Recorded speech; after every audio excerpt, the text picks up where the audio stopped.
طريقة صنع قلب اللوز مثل تاع المحلات.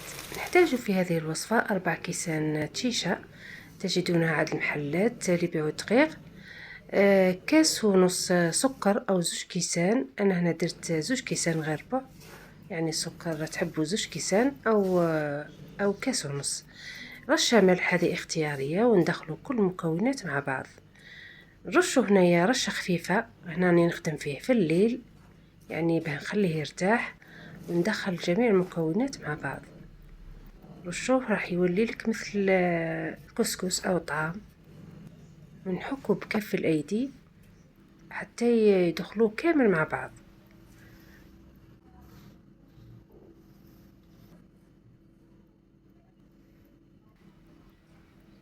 ديروا هذه الطريقة ونغطوه ونخلوه حتى الصباح، يعني او 6 سوايع يعني على الاقل. هنا بعد ما فات عليه ليلة كاملة، شوفوا كيفاش ولا، يعني شرب هذاك الماء. هنا حنوريكم شحال يدي منك بالضبط. هنا نكملوا نشمخوه، يعني حتى يولي حتى يولي متماسك. نخلطو مليح بالكف اليد. شوفوا مليح، هذا واش بقى لي من نص كاس. يعني الطريقة هذه كامل تدي معاك كاس كامل. انا اديت كاس كامل. المهم نرشوه بقليل من المزهر. راكم عارفين قلب اللوز يعني معروف بالريحة تاعو تاع المزهر. هنا ما درت معاكم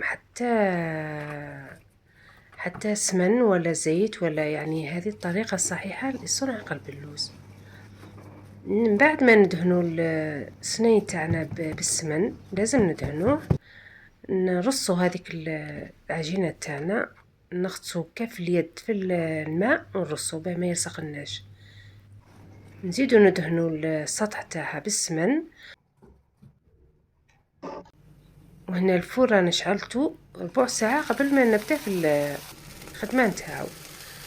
الشربات هنايا ديريها ليلة ثانية قبل. ديري كاس ونص سكر و3 كيسان ماء. ان شاء الله تكون عجبتكم الطريقة، والى اللقاء بصحتكم.